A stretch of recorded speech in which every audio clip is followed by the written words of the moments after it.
happens to be where Chris Cuomo's sitting. That's happens exactly to be right. where Chris Cuomo is about to interview the former New York Senator Hillary Clinton. All right, thank you very much, Ashley. We've been waiting for the secretary. She's been busy campaigning, but we have her now. Secretary Clinton, thank you for joining us. Appreciate it. Oh, it's great to talk to you again, Chris. All right, so let's take a look at what Wisconsin means to you last night. With all the speculation going on, do you believe today that you will get to the magic number before the convention, the magic number of delegates? Yes, I do. And I think that Senator Sanders had a good night last night, and I congratulated him. But if you look at the numbers, I'm still considerably ahead in both the popular vote and, most importantly, the delegate count. So I'm feeling very good about where we are, and we're excited to be campaigning in New York, and then it'll be on to Pennsylvania and other states. Now, when you say, yes, we will reach the number before the convention, do you think that that will mean that you'll need superdelegates? Because the Sanders campaign essentially says that's dirty pool. The superdelegates are an artificial help to you. Well, you know, he knew what the rules were when he decided to run for president. But most importantly, I think we will reach whatever number is required. We're going to continue to acquire delegates and add to our total. I have more delegates than he does in a broader margin than President Obama had over me at this time in 2008. So I think we're doing well. But what's really important, Chris, is we stay focused on the issues. We've tried to run an issue-oriented campaign, but we have some serious differences. We're going to be exploring those, whether it's how Dodd-Frank actually works. If you're concerned about income inequality and holding the banks accountable, you have to know how it works and what you have to do to make it work. And I have the best plan to add to that. When it comes to guns, we have a really serious difference. And I was appalled that Senator Sanders said that he, really didn't see any reason for the parents of children massacred at Sandy Hook in Connecticut to be able to try to sue the gun makers. I just absolutely disagree. And so there's a lot we're going to keep talking about, and I think that's what the election should be focused on. Understood. I want to ask you about both of the issues you just articulated, but with Wisconsin in the rearview mirror, there are some exigencies of process to take a look at. You just mentioned the difference between 2008, your last presidential run, and now in terms of delegate spread. There has been a notion from your supporters that it's about time for Sanders to drop out. You say the fact that he's not being pressured shows somewhat of a double standard. I heard you say that this morning, and I want to test that a little bit. Yes, you dropped out in June. It's not June yet. So that's one difference, but a bigger difference is that it does appear by most metrics that Bernie Sanders has a lot of momentum, almost making him more like Obama than like Hillary Clinton in 2008. So is really asking him to drop out now, given all the excitement that's surrounding him, a really fair comparison? Well, of course, I'm not asking him to. I wouldn't ask him to, and my campaign is not asking him to. But if you go back and look at 2008, I had a string of great victories in the spring. I won New York. I won Pennsylvania. We were really on a very good winning streak.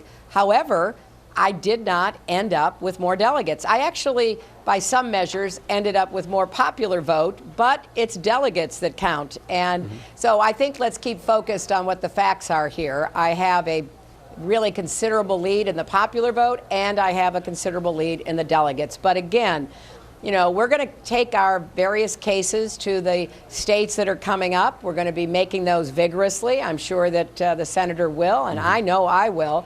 And we're going to be drawing contrasts. You're going to be hosting a debate on the 14th, which I'm really looking forward to. So I think we still have some good ground to cover, and I think it's great to have a contested Democratic primary because it brings more people into the process. When I dropped out at the end of our primary in 2008, I immediately urged all of my supporters to support then Senator Obama. I not only endorsed him, I nominated him at the convention and worked really hard. So I'm looking to unify the Democratic Party when the process is over. Do you expect the same from Senator Sanders, the way that you dealt with the situation in 2008? Do you think he'll do the same? Well, I would certainly hope so, because the most important goal of this primary process is nominating a Democratic candidate who will defeat the Republicans in the general election. And, you know, both of us share a lot of the same goals, and the Republicans are diametrically opposed to what we believe. So I would certainly hope that at the end of this process, if I'm so fortunate enough as to be the nominee, that the senator and his supporters will join the campaign to win in November, just as I and my supporters did in '08. I ask for a couple of reasons. One, last night you may have heard that Senator Sanders' campaign manager, Jeff Weaver, said something very interesting, inflammatory on our air here, saying that, you know, the Clinton campaign, Secretary Clinton, they need to be careful not to destroy the Democratic Party merely in pursuit of her own ambition to be president. Very strong words. Your response to that idea? Yeah, well, I mean, it's just ludicrous on the face of it. You know, I have been campaigning for Democrats, fundraising for Democrats, recruiting Democrats to run and win for a really long time, I think about 40 years. And Senator Sanders, by his own admission, has never even been a Democrat. So look, I understand they're getting anxious. I get that. But they need to be thoughtful about what they do say, because at the end of the day, we need a Democratic president to succeed President Obama and to protect and further the progress that we've made under his 8 years in office. Exit polls do show that those Democrats who want to see President Obama's policies extended, continued, certainly favor you. And this is done somewhat in the context of what you just said about Senator Sanders, about being a real Democrat. I read in a recent interview where you said, you know, you're not even sure he is a Democrat. Is that how you feel? Well, he himself has said that he never was. He never ran as a Democrat until he started running for president. But look, he's in the race, I'm in the race. And I believe strongly that it's not only critical to nominate someone who will win in November, but also to elect more Democrats. I'm already helping other Democrats who are running. I'm helping raise money for them. I'm supporting them, because I think it is important to have a Democratic Senate. I think it's important to have a very clear mission to elect Democrats, and that's something that I not only have done in the past, but I intend to do in the future. Two policy questions for you. First of all, you've pointed out a recent interview with the editorial board of the Daily News that Senator Sanders said. You said it raises real questions about his firm grasp of how the system works with regard to regulating banks and to how we fight the war on terror. How so?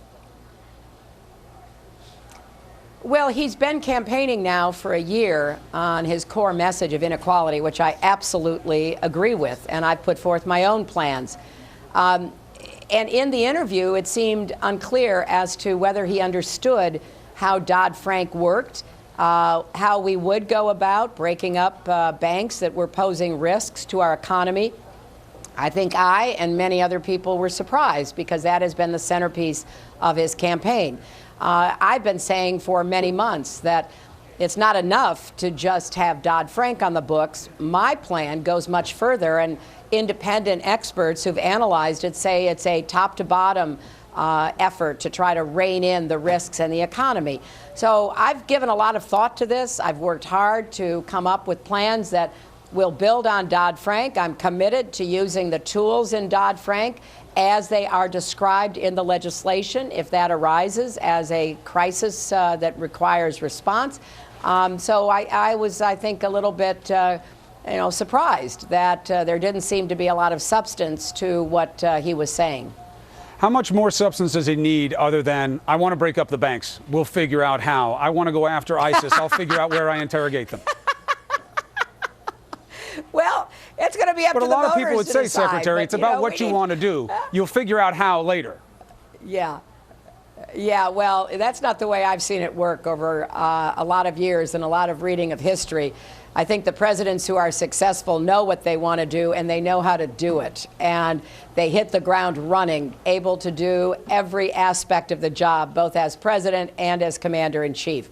But voters can make up their own minds. I've also laid out a plan about defeating ISIS that I think takes into account what we need to do around the world, building coalitions, something I'm experienced in doing, and keeping us safe at home. So I'm going to keep talking about the issues that I think are on the minds of Americans, and in these next 2 weeks, the minds of New Yorkers. And I'll let Senator Sanders speak for himself.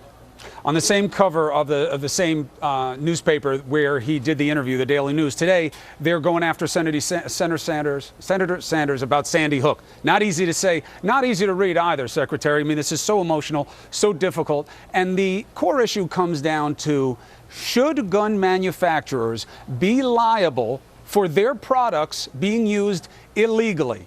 You essentially say yes. The senator says, well, you'd have to show me something more than that there's some reason they should be liable. I get the emotion, but where's the reason behind holding these gun manufacturers liable in a way that no other corporation would be? Well, that's just not true, Chris. In fact, under this legislation that Senator Sanders supported, they are the only industry in America that is not liable and accountable for what they do or fail to do. And let's remember why the NRA called this piece of legislation the most important gun vote in years. It's because cities like New York and states and other groups were coming together around legal challenges to the behavior of gun makers and sellers, trying to stem the epidemic of gun violence. And the NRA wanted to stop it in its tracks. And they were able to get people like Senator Sanders to do their bidding. I voted against it. President Obama voted against it because clearly it was an effort to bypass legal accountability. And so here we have this remarkable situation where you cannot question the liability or the behavior of gun makers and sellers. I thought Senator Chris Murphy from Connecticut really summed it up. Said Senator Sanders wants higher standards for toy guns than real guns. One last question here as we're coming up on New York. I know you're pressed for time, Secretary. Thank you for giving us so much of it this morning or this afternoon. You know, my mind's always in the morning. New York is going to be more relevant than people expected it to be. You were the senator here for 8 years. You lived here longer than that. But you're going against Bernie from Brooklyn, as it turns out, even though he's the senator from Vermont. Who do you think is more of the real New Yorker? Look, I think I know the state a lot better. I have a lot of recent experience. I've worked hard. I've done a lot with people who are sharing my values about breaking down barriers, ending gun violence, taking on special entrenched interests, improving education so every kid has a good teacher and a good school regardless of the zip code, continuing the work of health care, reforming criminal justice. I've been working on these issues steadily, and I'm proud of my service as senator. And I'm going to keep working and keep talking about what we can do if I'm fortunate enough to be president. Secretary Clinton, thank you for giving us the time today. Appreciate it. Thank you. Thanks a lot, Chris. All right. So there's Secretary Clinton laying out the case why it's not about whether or not she wants Senator Sanders to step out of the race. She believes it's good to have a contested primary, and now it's going to be about the issues. So we laid out some of them right there. Who am I going to right now? Is it Ashley or Wolf? Who's taking it from us here in the CNN family? It's Wolf, Chris, and I want you to stand by with me. I want you to help me and help our viewers analyze what we just heard from the former Secretary of State. I also want to welcome our viewers here in the United States and around the world. So, Chris, let's talk a little bit about some of the highlights of this interview. She lost, obviously, yesterday in Wisconsin, but all of her hopes now moving forward. Presumably, she's going to do well in New York in less than 2 weeks now, then a week later in Pennsylvania. She's got states potentially right now that are more conducive to her winning, right? You're there in New York. What's the presumption? That the Northeast is more suitable for Clinton than Wisconsin and that region. Why? Her team would argue demographics, that you're going to have a more rich ethnic base, a minority base of voters that plays to her strength, and that's more representative of this country. But I think New York is winding up being much more of a test than people assumed because this is more than just the math. This is about the momentum and the mood, just to stick with M's, Wolf. You have momentum, that's obvious. We saw it in the exit poll of even Wisconsin last night. Only 14% of people polled were enthusiastic, excited about the prospect of Hillary Clinton as president. That's within Democrats.